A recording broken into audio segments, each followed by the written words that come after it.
Hi, everybody. My name is Mihir Wanchoo from Fantasy Book Critic, and today joining me for another episode of Authors and Their Favorite Books is one of my favorite authors, Virginia McClain.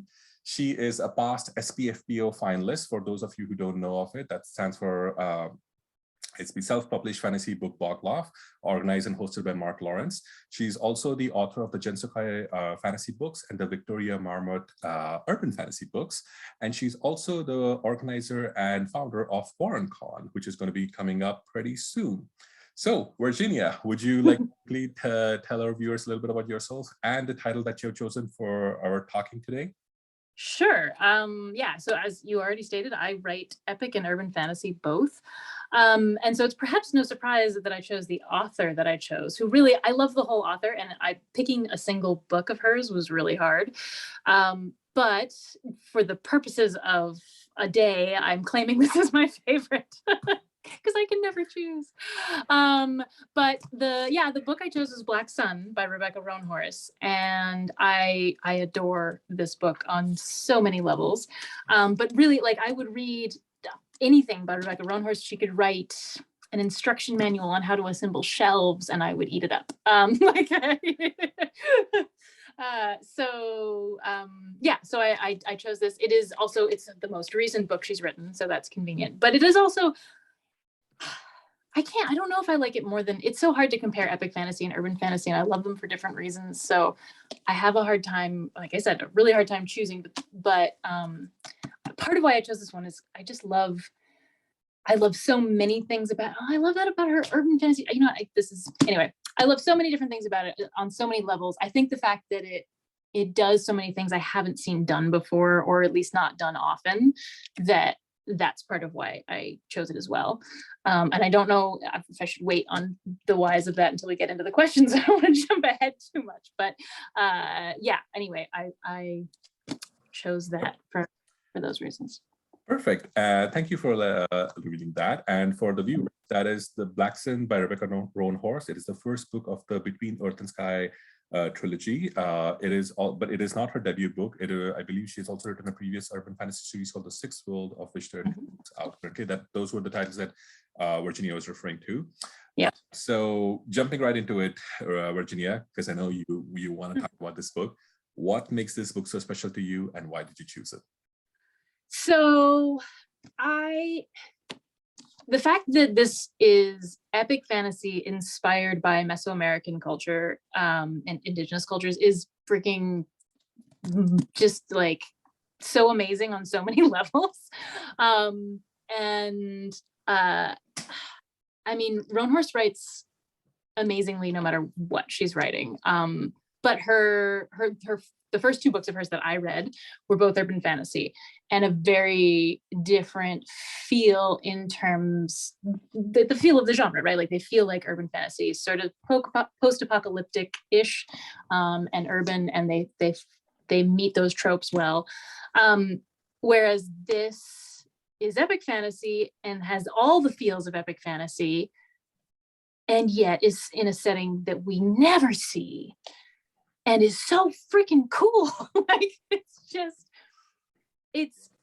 there's the way, like, the magic system, the interaction between potentially gods and the real world, which is like still not clear how that works, by the end of the first book, but like, there's just so much here, and it's so richly done and beautiful and awesome, and like a way cooler society than most epic fantasy setups. Like, it's just, it makes you wonder why more people haven't done it already.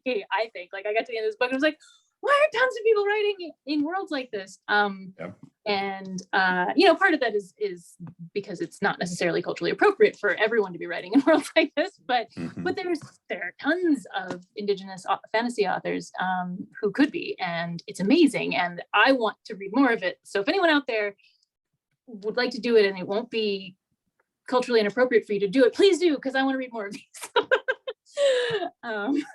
It does sound fascinating. It absolutely does, like you mentioned, for all the reasons, and it has a gorgeous color. It does. It's very pretty. Horace did a fantastic job of it. Like, it just shines. It shines as a physical cover. It shines as a ebook cover. Even in thumbnail, it draws your eye. So No, it's amazingly well done and super appropriate. I mean, like the appropriate to the title, but appropriate. The imagery is so appropriate to the story as well. Crows feature heavily, yeah, and of course eclipses also feature heavily. Yeah, it's really on point.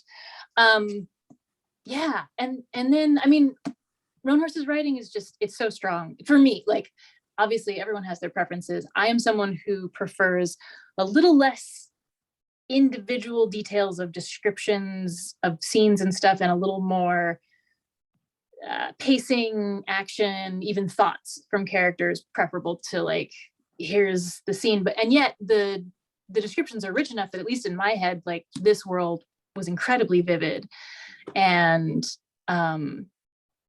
beautiful and interesting and so different from most fantasy settings, and it came to life so well. And then the plot pulls you along. The characters, though, I mean, I think Roanhorse's strength in all her writing, but especially in this book, is the characters just pull you in and pull you along. And we get a wide variety of POV characters in this, which is not always, which I think in her urban fantasy books, there's only maybe 2 POVs for the most part, but these, we get, at least 3 main POVs and a couple secondary POVs as well. And all of them really interesting. My favorite character, wait, I'll wait, because that's one of the questions later. That is. I think I remember that. But yeah, and it's just, her characters are fantastic. And I'm very into characters, but there's just everything about this. It's hard to pick a feature. I know. No, you were absolutely spot on, because the settings are, well, not only are they unique, but like you mentioned, it's kind of like an own voice narrative. So that's kind of, even better coming from that angle, because she's writing from obviously a cultural viewpoint and also some level of expertise, if not to say the most level of expertise, because she knows about the culture that she's writing about. Yeah. That is wonderful. I think recently, there's one indie author whom I came across who is, there's a book called Cradle of Soil, Cradle of Soil by Bernie Annis, and I'm Bernie Annis. Yes, Bernie Annis Pass. Thank you. A cover reel for him on Fantasy Book Critic, and I believe it's not Mesoamerican, but it's kind of utilizing Central American and Caribbean island folklore in a secondary world setting. So something to check out if you're interested. Yes, I should. I've been meaning to read his books anyway, and so that just like bumps them higher up the list. I believe he's also from what? Yeah. What? Sorry. Oh, sorry. I think I actually own at least one of his books that's sitting on my Kindle. I have 2 books sitting on my Kindle, and I haven't gotten to it yet. But yeah, I'm excited to read those. But you were saying. No, I was just going to say he's a fellow Pacific Northwest person as well, and which is why I want to make mention of his name. And the only other book which I can think of, but it's not an own voice author, it's Anna Stephens. Anna Stephens has recently written a series of books which are focusing on, again, not Mesoamerican, but Central American-ish cultures. It's again a secondary fantasy world, and the first book was out, The Stone Knife. I believe it came out 2020. Oh, right, yeah. I liked it because she, writes it from a not grimdark but dark fantasy perspective, and it's good. Again, not own voice, it is, and she makes it pretty clear about that right at the start. So that's always good. But back to this, because I know you want to talk about this. So you mentioned characters are so brilliant. So let's talk about that. What was it about the characters that drew you in so much? I mean, okay, so the book starts off with a pretty harrowing scene. So much so that actually my spouse read this and he then just like bounced right out. Because he was not in a mindset where he was like, that's too dark, I cannot read about that being done to a kid, I'm out. And I'm like, oh, that's fair. I trust Rebecca Roanhorse enough that I read that and just expected it to be really important. Basically, like if this is being done, it's going to be important. Trail of Lightning also starts with a really harrowing scene, also involving a young person. But anyway, but then so we get, oh God, it's so hard to explain without spoilers. I mean, it is the first chapter, So it's Yes. not too much of a spoiler, but I like to go in totally like unaware of what's about to happen. So I don't know, depending on if you don't want to know what's happening in the first chapter, people cover your ears. Yeah. There will be mild spoilers because we're discussing how else we are expected to discuss the book. Yeah, mild spoilers. But so it's, it starts with Serapio having his eyes sewn shut, and which is of course awful. But it's so interesting because from his POV, I mean, like I was just immediately sucked into his perspective because it's being done to him and he's proud of it, and he's like, this is awful, but this is how I'm being strong for my mom, and this is how I'm being strong for my culture, and I like, this is the thing I was born to do, and just like, okay, whoa, well, how did you get to that standpoint? Like, why do you feel that way about it? And like, I just want to know. I'm like, what? Why are we doing this? What happened? And then the end of that scene, which I won't spoil, you're like, whoa, okay, what? This is clearly a big deal. And yeah, anyway, that I don't know how you can read that chapter. I can understand how you can read that chapter and bounce out because you're like, nope, sorry, violence towards a child, I'm out. I'm like, okay, fair. But I can't understand how you can get to the end of that chapter and not just be dying to know what happens next if you made it that far. And then I think that it's a really strong setup for Serapio as a character, because then you're like, well, yeah, there's a lot going on here, and there's just layers, and like, he's such a complicated person, as you would kind of expect from that start, but also just as for his character. And it's so interesting because of the role he then plays in the book, which again, I won't spoil. Yep. But he's not even my favorite character. I love Serapio. I love everything about how his character is presented, with all those layers of complexity. My favorite character is Delightful Disaster by Xiala, who I identify with very strongly in a lot of ways.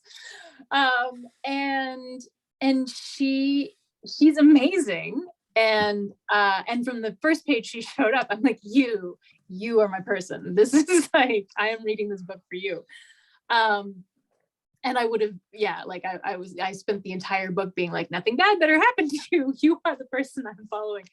But I also was rooting for Serapio too, because complex and layered as he is, I want him to be okay too, right? Like I felt really invested in him and understood his motivations for a lot of things. And even the character that I connected with the least on a personal level, who is the priestess whose name I've temporarily forgotten. Narampa, yeah. Narampa is really interesting. And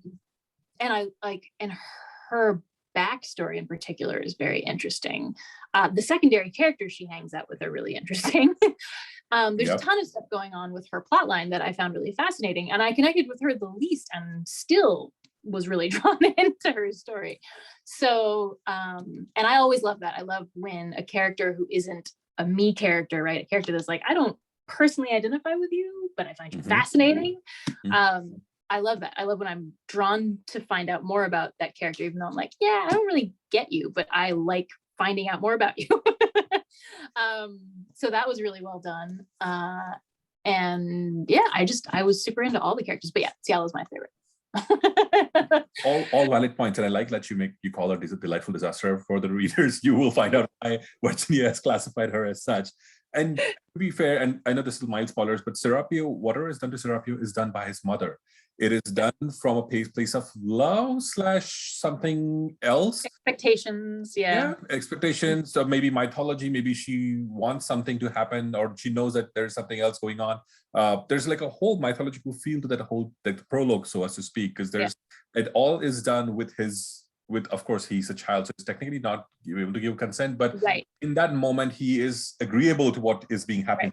There's no that, oh my god, my mother is doing something like this to me and I want to run away. Nothing like that of that sort. So, and it kind of sets up, like you mentioned, like it definitely sets up Serapio to be a very complex, I don't even call him an anti-hero as well, because he's technically not even I don't know what to call him. Like maybe for ease of purpose, maybe we can call him an anti-hero, because there's some things which he does which are but you'll have to read and find out why. But Serapio, Xiala, and Narampa are all three complex characters. You will be drawn in, like Virginia mentioned, and there's just no getting away from that.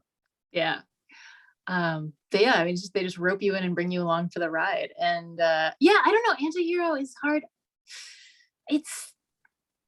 I feel like labels don't work very well in this book, and I'm okay with that personally. Because Serapio,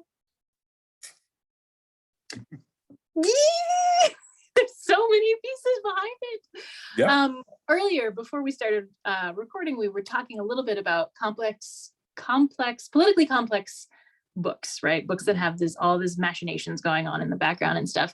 And what I really loved about this is about Black Sun specifically is that it has tons of that, but so much of it gets taken care of in the background. I mean, like we do read a fair bit of it. It's not like we have no idea what's going on with the complex political machinations, but we only see certain lenses of it. I think Roanhorse does a good job of sticking to the POVs that we've got, right? And so we do have one specific lens into that is very biased and very unaware of her own bias. And we have another POV that's secondary that gives us a little bit of insight into, that clarifies those biases for us as the reader, but not for any of the other characters. Yep. And that's really interesting as well. But it makes everything very muddy in terms of who's in the right, who are we rooting for. And I love that, because that's often very muddy. It's not always clear who the good guys are in real life. And yet we're not shown like, oh, well, these people can be evil and still be fine. Like, that's not the idea. It's like, no, these people are all trying their best and they all think they're right and they all trying to do the right thing, with very few exceptions. And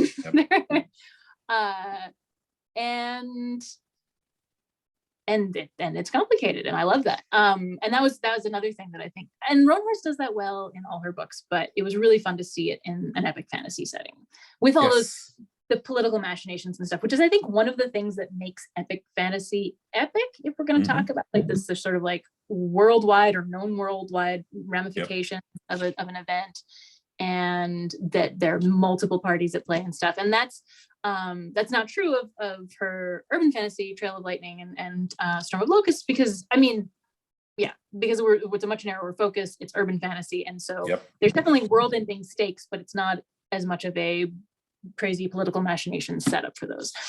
And this was really fun. Like, it was. And to your point, like, not only the political machinations are driven, like, because if there are competing parties, but there's also like a divine angle, like a prophecy, not a prophecy, I don't want to call it prophecy because I know that some of the readers stop, but there's like a divine to all of this as well, that ties in with what, Serapio wants to do or wants to accomplish. And there's all of that as well. So that you kind of, and I love that as a reader, that, when you are like unsure if what is supposed to happen is happening by the good guys or by the not so good guys, and it will even happen in that regards. And I feel like she certainly puts that into play a lot more clearly, but of course it's all left up in the air. We don't know. We truly don't know. That's why I'm so excited. Like, I finished the book and I was like, is this supposed to be a standalone? Because if this is a standalone, I'm angry, but this is better be a freaking series. And of course, shortly after I finished reading it, they announced the second, or maybe even before I finished reading it, they announced the second book. I was like, okay, thank goodness there exists a plot for it. Because I was like, I mean, you're right. Because if this was a standalone, people would be like they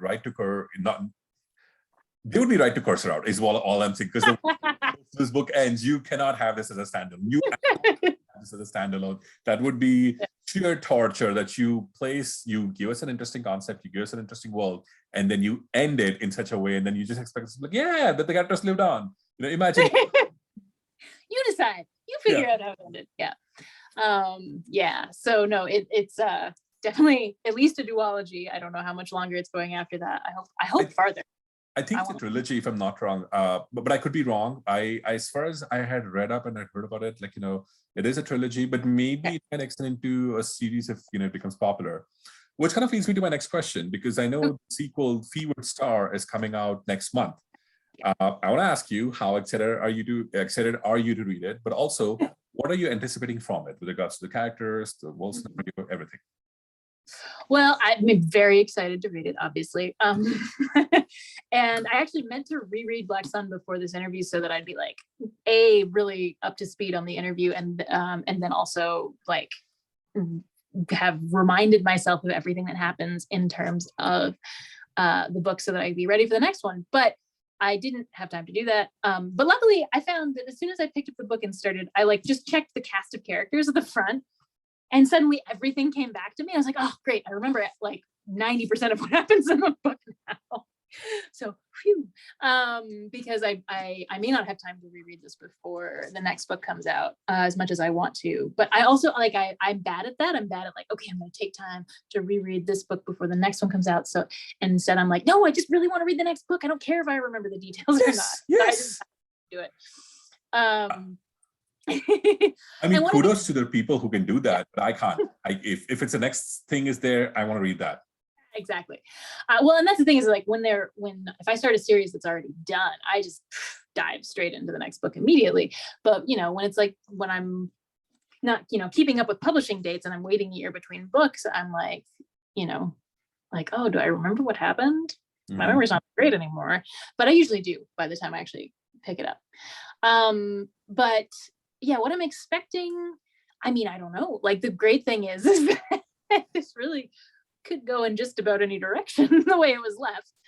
I have a couple of expectations that I can't talk about without massive spoilers, and I think I'll skip those. But I have a couple of expectations about some relationships, and I have a couple of expectations about some secondary characters moving into primary character slots, maybe. Yes.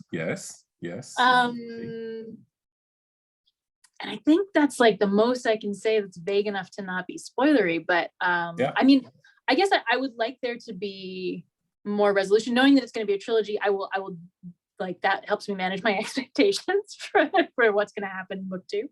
Yeah. At least in terms of how much gets resolved. But I mean, like the possibilities are endless. I'm just excited to see what she's done. I try not to go in with too many expectations on any book, because I know as an author, things take turns. Sometimes you sit down to write one thing and the way it goes is not the way you expected. But also, I don't know. I mean, I trust Rebecca Roanhorse to tell a great story and to provide a compelling sequel. Storm of Locusts is meant to be the second of 3 books, at least in the Six World series. And I found it to be excellent and compelling, and also tried to not go in with too many expectations. And I like Roanhorse's books are just fun too on a level that I really appreciate. Like I just I just try to go in for kicks. I'm there for the entertaining story, and I don't want to put too many expectations on it because I trust her to do it well, and I'll enjoy it more if I don't set up hopes and whatever. Yeah. And that's perfectly valid. Of course, it's hard as well, as an author, and as you would know it so well because you're an author and a reader as well. But I can just only speak out from a reader's perspective. Like, the first book basically enraptures you so well. You obviously, and like you mentioned, because we can't talk about certain things which happen in the end of book 1 or this book, which will obviously are set up for book 2 because they're spoilers, literally massive spoilers. Yeah. But yeah, the one thing I would say I'm hoping for, or at least, I'm pretty sure you are the same as well, is like it avoids the middle book syndrome. Like it's just there for the purpose of being like a bridge between the first book and the third book. I hope, I think she would be able to avoid that just because of the way the story is set up. And for one specific reason, like you mentioned, like, certain characters, secondary or other characters will be moving on into primary character roles. So maybe that might provide. Right. And what I wonder too is then, will that mean that we're bringing in some more backstory? Will we spend some chapters getting to know those secondary characters better before we dive into the present with them, like catching them up? Or will we just dive straight into the now with them and find stuff out with reveals later, or what? And I'm very curious to see how she does that, but I trust her to do it well. And like I said, because Storm of Locusts is really solid and is supposedly a book 2 out of number of books, I think I trust that book 2 in this series will be done well too. But yeah, it is always a crapshoot because there is middle book syndrome is a thing. It is. It can be tricky. There are, though, to be fair, there are certain middle books which are better than this, like the previous ones as well. I can think of 2 which quickly come to mind. Or there's from Richard Nell's trilogy, Kings of Ash, which was the sequel to Kings of Paradise. Like Paradise was a great book, but Kings of Ash was even better. The second Lord of the Rings book. The second Lord of the Rings book's definitely better than the first one as well. And if I had to piggyback, Rob J. Hayes is going to hate me for saying this, but I love his second book in his debut trilogy more than the first book. He won't hate you for that because he wants more people to read that book. So I don't like. I've been bugging him over those books a long time, so I'm gonna let I mention of him, the better it is, because he has been hearing me drone on about this book since I first read them. So I'm not gonna mention too much about it. But yeah, no, you're right. So there is that. I want to take a minute to talk about a little bit more about the settings, because they're like, because it's like you mentioned, they're Mesoamerican, but the way the publisher and the writer describe them is they've kind of mentioned is pre-Columbian, Middle American settings, if so as to speak, or paraphrase them. That's probably more accurate than anything. Yes, I just no, it's tricky because again. Pre-America, before America was discovered, we don't really know what they were calling themselves or like what portion of the world was called what. So I'll take like Mesoamerican sounds perfectly fine. The way they're describing this sounds perfectly fine. But I want to take a little bit time to kind of talk a little bit more about the settings. And I want to get your viewpoint of what you found so fascinating about them. And I'll pipe in at the end of what I found to be most fascinating. But I'll let you go first. So, I mean, for me, the idea of, and of course, I mean, it's a fantasy world, right? So I'm not going to pretend that we're talking about historically accurate things. However, you read all the way to the back of the book through the acknowledgments, and I was very excited to read this because I was like, okay, sweet. How much of this is somewhat representative of what we know about the cultures in these eras, and that they're very loosely being represented, like what it was inspired by. And the fact is, enough to be freaking cool. Like there's the main thing that blew me away was so certain levels of technology, which I'm trying to figure out what I can talk about again without spoilers, but certainly, okay, let's talk about, I think we can talk about sailing fairly safely. Yep.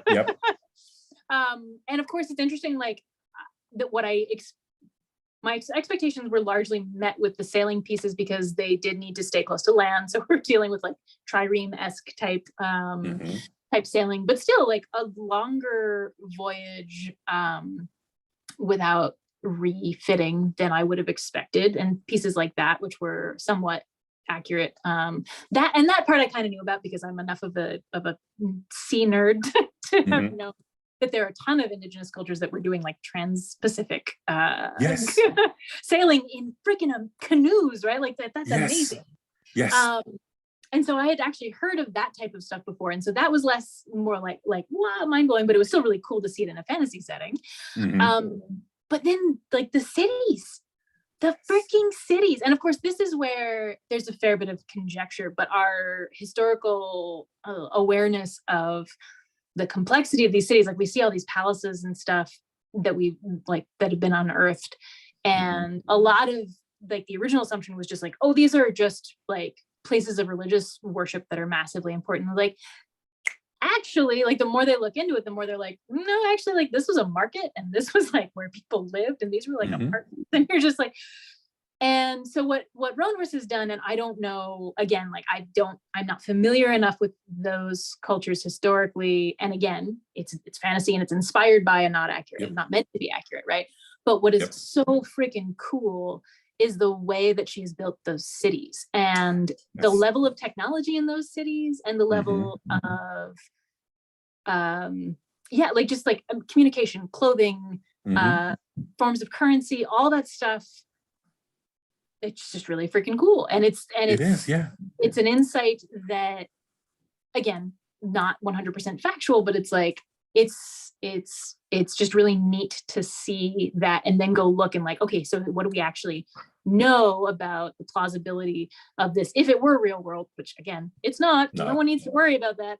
But it's fun for me as like these are the things I nerd out on, especially as a writer. I'm like, okay, great. How much of these, what are the grains of truth that inspired this? Because that's really cool. And I find one of my favorite things about reading fantasy worlds inspired by non-medieval European settings is finding those grains of truth for other cultures that I may not be aware of if I haven't studied them already, and like then going and doing an internet dive. I don't, I wish I could go spend like days holed up in a library, do like some proper research, or go talk to actual like anthropologists or archaeologists who know more about it, but that's not my reality. So I get to like, do a Wikipedia dive and then try to check sources as best I can, because Wikipedia medium reliable. Sorry, I know, but that makes sense, because Wikipedia dives, like, so long as they're citing the correct sources, we can actually find out, and then you can trace it back to where they came, where the citation come from. So and to be fair to Wikipedia, like, some articles are truly in depth. Like, I like how much in depth. Yes, some articles are wishy-washy.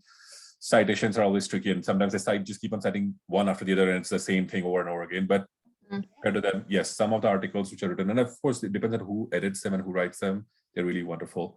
I love that, like, because you were right. The Mesoamerican cultures in Middle America and Central and South America, they have cities. They had cities, like you mentioned. They had like temples within the cities. They had walkways. They were connecting pathways. There were markets in the cities. They of course had festival celebrations, all of that. So it was not just like random camp culture. They had proper ways to live as well. So that is definitely explored beautifully. And again, like you mentioned, it's a secondary fantasy world, so it's not meant to be accurate, but it stands on accurate stones, so as to speak. I want to talk a little bit about the mythology, because again, not spoiler, crows are specifically a special part of this book. The mythology is, of course, accurate from Native Americans. No matter where you go, crows do hold a special place. I love the aspect of the crow god and how it ties into the plot. Again, I'm not going to be for some people who don't like spoilers at all. Did you find it fascinating? Was it okay with you? Not at all? I loved it. I mean, and this is fun for me, because like if you read Roanhorse's other books, crows come up over and over again, and which makes sense because they come up in indigenous culture over and over again, right? And especially in the Americas. And I loved it because like after you read, if you read like Trail of Lightning and Storm of Locusts, and if you read Race to the Sun, which is a middle grade book that Roanhorse wrote, crows feature prominently in that too. All slightly different takes on that same mythological basis, I guess, if you want to talk about it that way. All really cool. And then the way the take from Black Sun is, I don't even know how to describe it, but it's so cool because it's like I think we can talk about the clan system as it's done in that book without too many spoilers, right? Because that I think is just a cultural piece. I don't think it spoils anything. So there's Crow Clan, and each of the chapters have, or not all of them, but many of them have little facts about crows, observations about crows, and then also quotes from like a scripture about crows also, like and it's a juxtaposition of a character's observations and that and quotes from a scripture, and it's just really cool. And I actually read, one of the things that got me really excited to read Black Sun was I followed Rebecca Roanhorse on Twitter, and she did this awesome thread about crow facts that she had found while doing research for this book. Because in addition to the mythology, she used a lot of actual information about crows. And crows have this really amazing culture, like the crows themselves. And she put a bunch of that, and also misconceptions about crows, all of that like gets put into the book. And it's so interesting and it's so well done. And crows are fascinating. And I've always been a little bit fascinated by them. Like, they're super common birds in North America. So we see them all the time. And I know plenty of people who are like, oh, crows, they're obnoxious, whatever. But like, no, they're always kind of cool. Like, they're interesting birds. And then these days, what's cool about the internet and Twitter and things is you can see videos of crows doing really cool stuff. Yeah. And I don't know if you've ever seen like the video of crows snowboarding. No. There's a crow that's found a Tupperware lid, and it has taken it to the top of a roof, and it jumps on the Tupperware lid, and it slides down, and then it flies, and then holds it with it, and then it goes back up and it does it again, and does it over and over again. And it's clearly just letting For fun. Yeah. For fun. Like, it's just like, this is hilarious.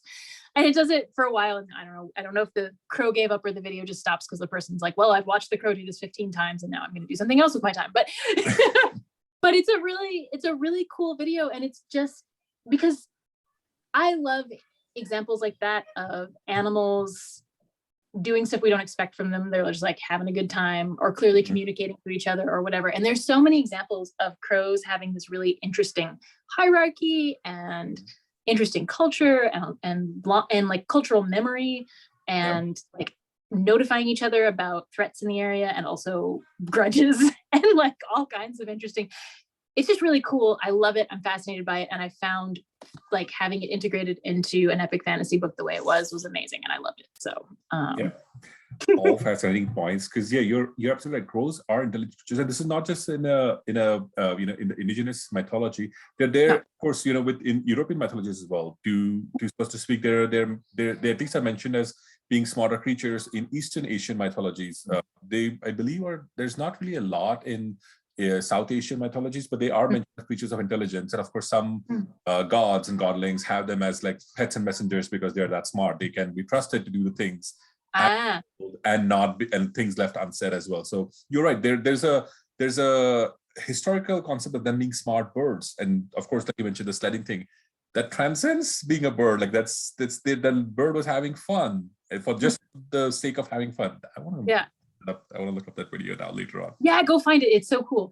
And it's just one of those things where like, and there are lots of other tidbits like that about them doing all these things. And I always take issue with human assumptions about animals for the most part, because part of it is I will admit I have a personal bias in favor of animals. I want animals to be this like smart animal sidekicks or animal main characters who are, capable of outsmarting humans and whatever else. But like, so I admit that there's a part of me that just embraces that piece to any fiction that I ever read.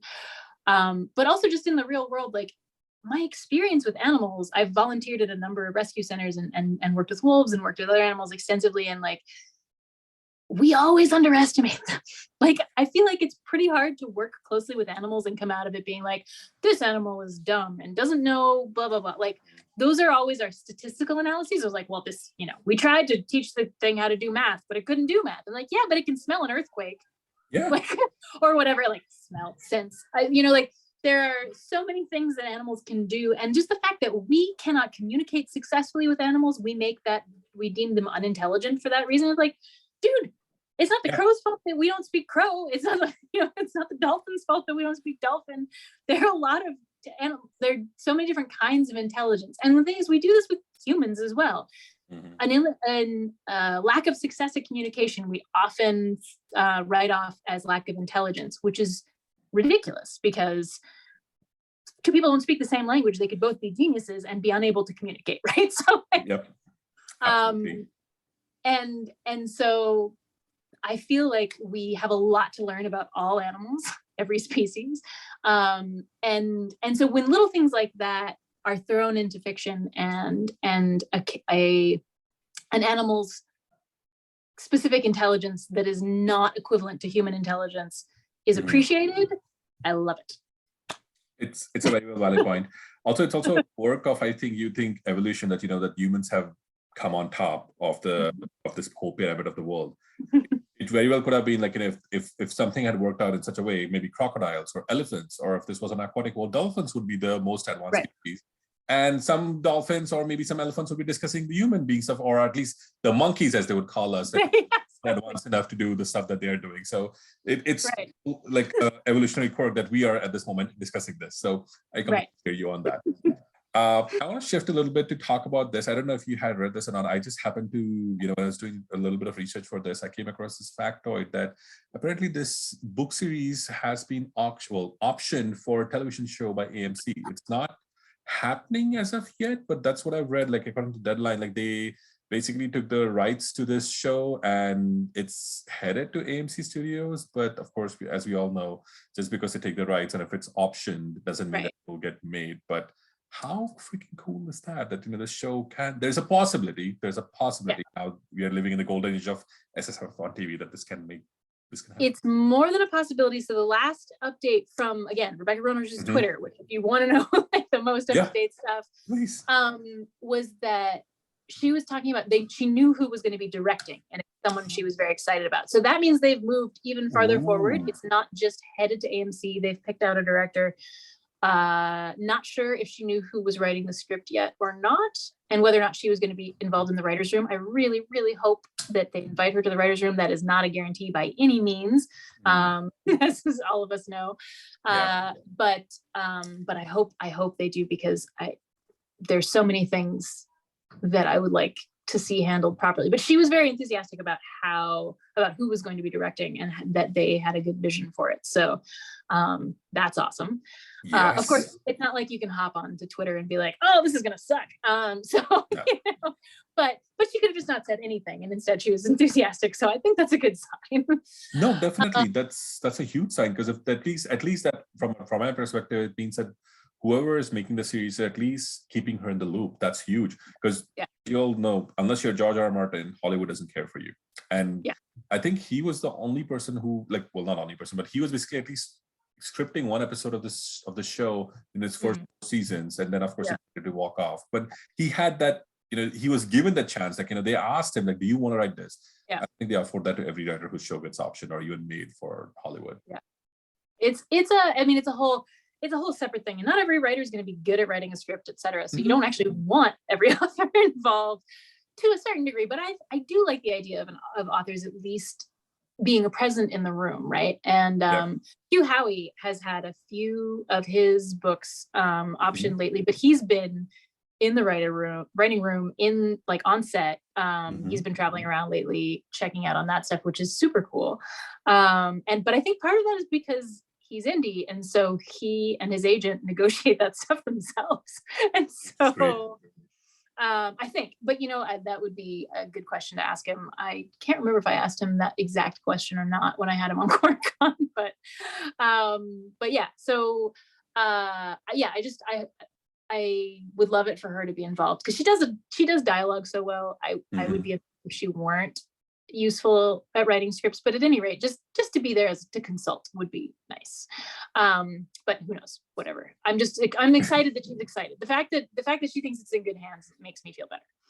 No, valid point, because the writer, the creator of the world, if you can get their insight, it's always going to be helpful. It's never not going to be helpful. They can provide you, because from what I understand of writers, you all create a ton of backstory which never gets seen on the page. So that backstory is stored in her mind, or the writer's mind, or our notes.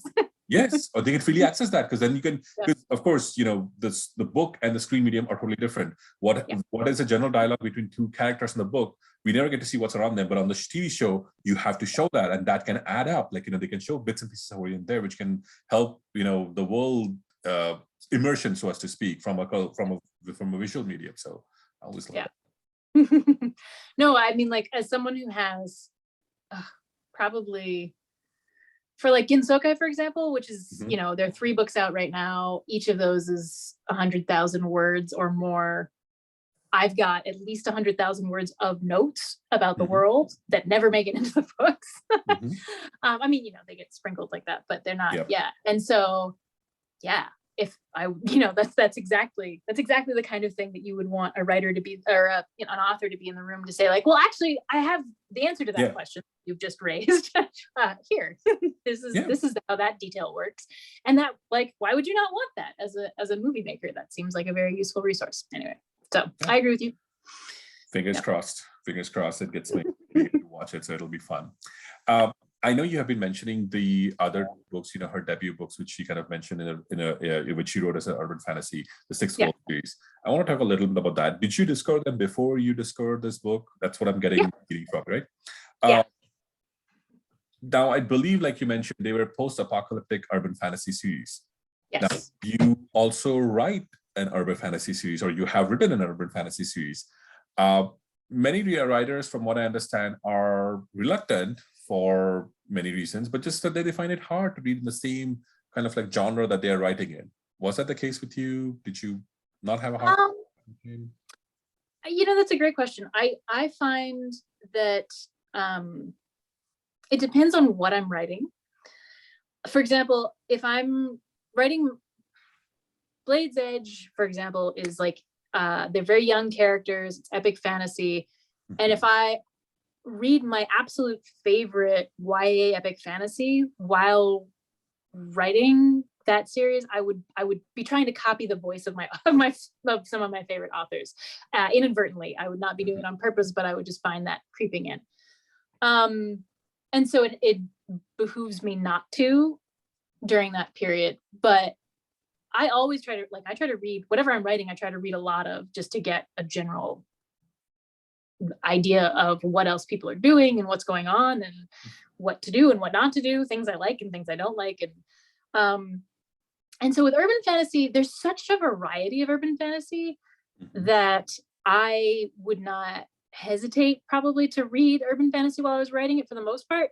But and the timing works out such that, because we were double checking, right? And Trail of Lightning came out in 2018. Yep. And I had already published the first 3 books of the Victoria Marmot series at that point. But also, Roanhorse's world is so vastly different from mine that I could easily read that while writing Victoria Marmot and not run into trouble. But as it happens, I don't think it was a problem. But yeah, I love to read broadly in whatever genre I am writing in. Not necessarily at the time that I am drafting, but definitely in general. Yep. And so I think I was between drafting book 3 and books 4 and 5, maybe, when I read the first one of those. And it's so distinct. The Sixth World setup is so distinct, partially because of the post-apocalyptic setup for it, which is why it's the Sixth World, and which is like part of that indigenous mythology, right? Where there's like the end and start again, right? And it's like, that is so cool. And so completely unrelated to anything that I was doing with my character. I got my pseudoscience, dark matter is the thing that makes magic possible setup. That it was really like, that those two things did not intrude on each other at all. And anything that I would try to copy of Roanhorse's would probably be more related to pacing and character depth, which I would always benefit from. And I don't think I would ever have to worry about trying to replicate that voice, because I feel like her voice varies so distinctly with each character. I wonder if I could pin down, like if I was reading a Rebecca Roanhorse book, if I'd be like, yeah, this is definitely written by Rebecca Roanhorse, if I didn't know. Ooh, yeah. Because I mean, maybe I would, because I'd be like, oh, I'm enjoying this a ton, I bet it's Rebecca Roanhorse. But I don't know, like the voice of her books are so different. Like you would never confuse Black Sun for Trail of Lightning. I mean, they're different genres, right? But they're also just totally different. Distinct. And then I've also read her book, it's a Star Wars book. And I don't really read the expanded universe stuff much, but I read this one because I was just like on a Roanhorse kick, and so I was like, I want to read all the books that she's releasing, and so when that came out, I read it and I loved it. But there were definitely pieces that I missed because it was a Star Wars book and I don't read a ton of them. I read like 1 or 2 Star Wars books, and so I knew enough about that expanded universe to not feel totally at sea or anything. But I enjoyed it, but there were clearly, like, as I was reading it, and I'd seen enough of the movies that it was tying into to also be like, oh yeah, I know what those things are. But like, there are some moments that I saw my friends who are super into Star Wars books raving about. They were like, oh yes, when this happened, this character. And I was like, I don't even know who that character is. So that was not that exciting for me for that reason, but it was still a really good scene, So, but I don't know. I'm trying to think, like, would I have been able to pin down that was written by Roanhorse? Would I have been able to, I don't know. She's very into the thing that she's writing. Like, her voice adapts really, really well to the genre. So yeah. That would be hard, because if the way you're describing, she's kind of like a chameleon in that way. Like, she's able to modulate her voice and mold it to the needs of the story and the fittings of the genre. So yeah, while you could probably recognize that it is her, but because it's written by, but yeah, that is I think that's a fascinating question, because even for like fans of other writers or fans who like have one particular writer that they love, if they were to, if the writer were to send in a submission blind, would they even guess it? Would they even be able to guess, like, that this was indeed that their favorite writer? I don't know. I don't think I'll be able to do that. It's hard. I think there's some writers I like. I believe that if you put any Neil Gaiman story in front of me, I would know it was a Neil Gaiman story. Like, you could take the name away, because Neil Gaiman has a narrative voice that is distinct to him and becomes part of all his characters. And I think that's part of why, like, I happen to like that particular narrative voice, and therefore I don't mind it, even in characters that you're like, maybe this character shouldn't sound so much like Neil Gaiman. I'm like, yeah, but it does, and it's great. Like, and I love Neil Gaiman's work, and I love those, but I can always tell that it's a Neil Gaiman story. Like, I can't remember where I was reading a collection of short stories one time, and I wasn't paying attention to who the authors were. And I started reading the story, and I was like, this is Neil Gaiman. This seems like Neil Gaiman. And I went and looked, and it was, right. And so, like, I think that some authors have that kind of voice. That's like, there's a thing that is identifiably them in every story they tell. But there are other authors where they are it's so much about the characters, and it's so much about the individual story they're telling, which is I think this is a feature, not a bug, that you have no idea that it's them, except that you're, but I don't know. I mean, honestly, I'd be curious if I'd have, like, I don't know how you would even do that. Like, you send me 3 short stories and take the names off of them and be like, which one of these is Rebecca Roanhorse? And I'd have to see if I could tell. Be a fun experiment. We can maybe post this question once this video interview gets posted. We can post this question to Rebecca Roanhorse herself and ask her, like, hey, we have an Uber fan over here. No, that's pretty cool, because from both angles, from both those writers' viewpoints, ones who can mold and ones who have distinctive voice, it is a positive facet. Like, it's not a negative in any which way. Right. For their fans, they happen to love it, and they will. I believe they should love it.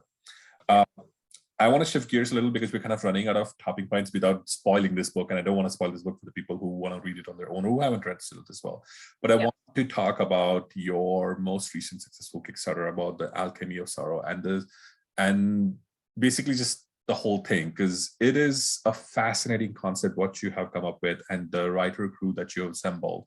But I want you to tell it for the people. I know about it. I was glad to be a backer, as were the hundreds of other people who did, and it was successful. It went above and beyond of its anticipated range. I think it's close to 400%, if I'm not wrong. Right. Yes, very close. It was like 393% or 397%. Very close to 400%. So that's a successful Kickstarter. Brandon Sanderson, Will White aside, it is a successful Kickstarter, but it happened before that. What I do want to know is, how did you come about it? Like, what led to its inception? So the story is not a happy one, but except it is, because it has a good ending. I don't know about a happy ending, but as people watching may or may not know, depending whether or not they follow me on social media, I lost both my parents on the same day in June of 2020, through completely separate incidents that were just like totally unrelated. They'd been divorced for 20 some odd years. There was really absolutely no reason for them to pass away on the same day, but that's just the way it shook out. And losing both of one's parents is hard, no matter when it happens or how it happens. And that, like, having it happen on the same day and me unable to go to either of them in the run-up, etc., was really, really hard. And so ever since then, I've been dealing with a fair bit of grief on my own.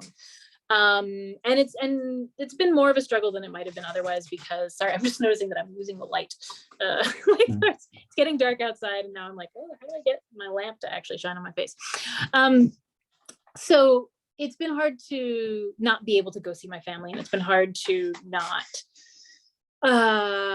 be able to have memorials for them and stuff for a long time because of COVID, and so that has brought grieving and a lot of the pieces that come with that to the forefront of my life lately. And about a month after my parents died, I wrote a short story, and it was mostly about my mom, because for various reasons that hit a lot harder, and I won't like I take the time to explain it all. The short answer is cancer versus a long ongoing dementia, and then cancer is sort of taking her relatively more quickly and unexpectedly. So anyway, I wrote this short story about my mom's passing, and I shared it with a few people, and they loved it, made them cry a lot. It basically makes everyone who's read it cry a whole bunch. But of course it's set in a fantasy setting, right? Because it's me. Mm-hmm. And anything I write is probably going to have magic and a sword in it. And so there's magic and a sword in it, but there's also a hospital bed, and it is a mesh of contemporary. It's a contemporary fantasy, I guess, but it's short. It's nothing epic. But enough people were moved by it, and enough people seemed to think that it was a meaningful story worth sharing, that I decided I wanted to do something special with it. And it took me a little while to figure out what. But eventually I approached Sarah Torn, who is currently the editor of Grimdark Magazine and edits a lot of other really amazing books by amazing authors, and is also an author herself. And I approached her because I know that she writes about a lot of hard-hitting emotional stuff. And I just was sort of toying with the idea of like, I can't be the only one who's written a fantasy story about grief and the flip side of grief, because my story is not, it's meant to be hopeful. And it is, I believe it is quite hopeful. But that doesn't get addressed in fantasy a ton. And actually one of the authors from the same Spiffo 5, her Lisa Cassidy's book, Tale of Stars and Shadow, is one of the first fantasy books I've ever read that really directly deals with grief, grieving, trauma, and dealing with all of that. And I loved it. And actually I invited Lisa to the anthology, and she couldn't do it because she was too busy with other books. But she was one of the early authors I approached. But I was just like, I think maybe this is a thing that we need more of, and maybe I'm not the only one who's done it. And so I reached out to Sarah and said, hey, if I get this together, would you be down to edit it? Do you want to help me invite people and stuff? And she was in. I knew she was like interested in more emotionally fraught fantasy. And that's why I asked. And I also knew she was an editor, and I am not. And she was into it. And then we both started inviting authors. We got a list of people who said yes, that they'd love to join. And but almost no one had already written anything. They were going to write them. But it was all very sort of casual. Like I started a Discord, started everybody chatting, and we had the theme, and I set up channels for like story workshops and stuff like that. And lots of people were excited about it. But it took a long time. I mean, I started organizing this maybe by like December of 2020, January 2021. Oh, okay. But people took a long time to write their stories because 2021 wasn't easy either. Nope. And we lost some authors because they had such rough years that they were just like, I don't think I can actually do this by the deadline. And the deadline kept shifting, like it was moving. But even then they're just like, you know what? I just don't know. I don't know when I'm going to be able to do it. And it's stressing me out to think I haven't done it. I'm like, that's totally fair. So we lost a couple authors to that. But eventually I floated early on the idea of, should we do a Kickstarter? Because I'm very much in favor of authors being paid for their work up front, but I can't afford to pay us all. So, do we want to do a Kickstarter and get ourselves in advance, pay for our cover, pay for our editing? How does that sound to people? And people were on board, but they were like, but Virginia, none of us has done a Kickstarter. I'm like, well, I've done one. And, and if I can do one by myself, then surely the 13 of us can do something fairly successful. And so everybody was on board, but basically like, we're down, you just tell us what to do. And so that's what we did. But mainly like everyone's so busy, and it took me so long to actually organize everything to get it ready to launch, that it wound up being me and largely Intisar Kanani, who is a wonderful human as well as an amazing author. I don't know if people watching have read her books, but they are all excellent. Thorn is, of course, her most well-known. That was her trad debut. But Theft of Sunlight is freaking amazing. And I have been privileged enough to read A Darkness at the Door, which is coming out later this year. And it is also freaking amazing. Anyone who like read Theft and was like, oh, what happens next? Is it going to be good? Yes, it's going to be good. It's going to be so good. Buy it, pre-order it now. Anyway, so her books are fantastic. She's a wonderful human. Her story for this anthology is so freaking good. And she basically just like saved my life during February and March. January and February, second half, anyway, the last couple months. She has kept me sane by helping me with all the things. So she helped me get the story set up for the Kickstarter. She helped me run the updates and stuff for the Kickstarter. She helped me check my math for the Kickstarter. She helped me do all the things. And that was amazing. And then also Crystal Matar helped with some updates and stuff and was great at finding, she got us in touch with the Broken Binding, which was great. That's how we're doing our special edition. Yep. And ML Wong helped us do updates and stuff and provided a lot of pictures of Sulu, which was really great because we had a ton of her readers show up to back the project. And so it was great that they got to hear from her. And yeah, the whole thing just was way more successful than I anticipated. I mean, it was as successful as I dreamed it would be. It was way more successful than I expected it to be. Which is a great position to be in. It was, I think, the Kickstarter, it had awards for our viewers. It had over 600 backers. It has, I think, over $24,000, so close to 100%. So that was pretty amazing. I got drawn to it because, of course, you had tweeted about it, and then I looked at the lineup for others. I'm like, okay, I am in. I wanted to back it, so I'm glad that it was successful. So, thank you for sharing that. That definitely seems to be, and you're right. There's not a lot of books which kind of explore the grief and sorrow angle, but of course, not with a happy ending, but with an ending that's resonates with the readers as well. Since you mentioned a couple of authors like Crystal Matar, I'm actually going to be with her in a couple of days. We're going to be talking with the book that she picked out, so I'm going to be interested about that. Yay. Hoping to maybe get to maybe incite ML Wang to come and talk to me. I know she's a little bit shy, but I'm going to see if I can maybe get her to speak a little bit, but we'll see. You should definitely ask her because I think she'd be more inclined to talk to you than she is to talk to most people. But I know she likes you. but she is very lucky to show up. So don't take it personally if she says no. No. It's completely understandable. I can understand that. That's why I kind of want this topic series of video interviews mainly so that people can be excited to talk about the books that they want. Which is why I'm hoping I'll message her and see. And of course, I love her pictures of her pet parrot, so it's always fun. Before we end, I also want to ask you, besides the Alchemy of Sorrow, which is hopefully going to come out when it does, but what other writing projects can we expect from you? Honestly, I have sidelined everything else until the Alchemy of Sorrow is dealt with. So I don't know. I am working on the next Gensokai book. I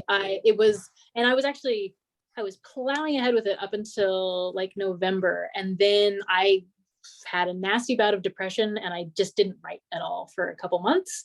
And then I got back into writing again in January for a little bit, I think, and that was great. But then the Kickstarter stuff started piling up and I haven't actually had time to write in a while. But so right now I feel like I'm nothing, I'm not writing anything, but I am working on that book. It honestly, like every time I have enough time to think about stuff, my brain is like, so in book 4, we're going to do this and this. And I'm like, yeah, that's cool. So I am writing it in my head and I will be writing it on paper again soon. So I'm hopeful that maybe I'll be able to get it out sometime, probably late 2023. Okay. That's not too bad. No, it's not too bad. It's not too bad. No. Okay. It's not George R. R. Martin. Anything that's not George R. R. Martin or Pat Rothfuss late, we're happy. Exactly. And then there's other stuff that I want to say I'm working on because I have all these cool projects. Like there's a co-write that Emma Wong and I keep talking about, but isn't really happening. Oh, that should Which would be happen. That I should know. happen. That It would would be be so amazing. That's mind-blowing. Okay. For viewers and people who watch this later, but both of them, I will be providing their well, not email addresses, I'll be providing websites, their Twitter addresses. If you want to just maybe show them your love and appreciation and say, that would be cool. That would be a lineup of, you and ML Wong both writing. So as a fan of you both, I can say, hell yes, please do. But I warn you, what we're talking about writing is totally off genre for both of us. It's still fantasy, but it might be a cozy witch romance. Why not? Why not? Why? I mean, I don't mind reading books if so long as they're fiction. Non-fiction is where sometimes, depending on the topic, can be a little bit to either up my alley or. But if it's fantasy, well, even if it's fiction, I'll put it out there. If it's fiction, if you both are writing it, I'm willing to read it, no matter what the story is going to be about. All right. But anyway, I have no idea when that's going to happen. She's super busy with her writing timeline. I keep putting off writing, period, because I'm like, oh, I have all this graphic design work, and I have and I have this Kickstarter, and then now I've got, we have to actually make the book, The Alchemy of Sorrow. We run the Kickstarter. People paid us all this money, and now I actually have to produce an anthology. Yep. But we're well on our way to that. We've got all the artwork, editing's happening. Sarah's got that. It's all good. But it's a lot. There's a lot. It is a lot, yeah, because it's not a small thing. To prepare for a Kickstarter is a big deal. To launch and excel like this is a bigger deal. And then to back up everything is even more. So kudos to you. I'm going to keep my fingers crossed for you to write more Jinsokai books and Michael Wong to maybe write the witch romance that you want to write, because they're both SPFPO finalists. She's also an SPFPO winner. Yeah. So I can only keep my fingers crossed for you. If it's a co-written book, maybe like Michael Fletcher, you both might make the final. So that would be pretty cool to make the final. Right now we're planning it as a web serial, but okay. And we'll see. And then, but I would still love to I would like it to be a web serial that we eventually finish and then turn into books, that sort of, but I have no idea. It's like right now it seems mythical. We've talked about it many times. We've even sat down and done notes and stuff, but I need to write anything before I feel like I can say that's happening. And she's got a lot on her plate with other stories, including some really exciting stuff that I'm not allowed to talk about, but perfectly fine. But that I promise everyone will be excited about when it happens. Yeah. So anyway, that's cool. Yes, it is. Well, I'm going to think of it as you both are mentally laying down the foundation for your eventual potential story. That's what I'm going to think of it as. So, think of it as. Still kudos. Thank you for your time today. I know you're super busy, and amidst all of this daylight savings time change and everything, it's getting a little bit late for you as well. So thank you so much, Engineer, for your time and for talking to me about the Black Sun. For our viewers, if you haven't read it, please do check it out. It's Black Sun by Rebecca Roanhorse. It's the first book of Between Earth and Sky trilogy by Saga Press. It is amazing. Yep, you want to read it before the show comes out, so here's your chance. That's exactly. Do it. It's so good. Thank you so much for having me, though. Busy, whatever. I really enjoyed talking to you here, and this was very, very fun. Awesome. Well, thank you again. Bye, Virginia. Take care.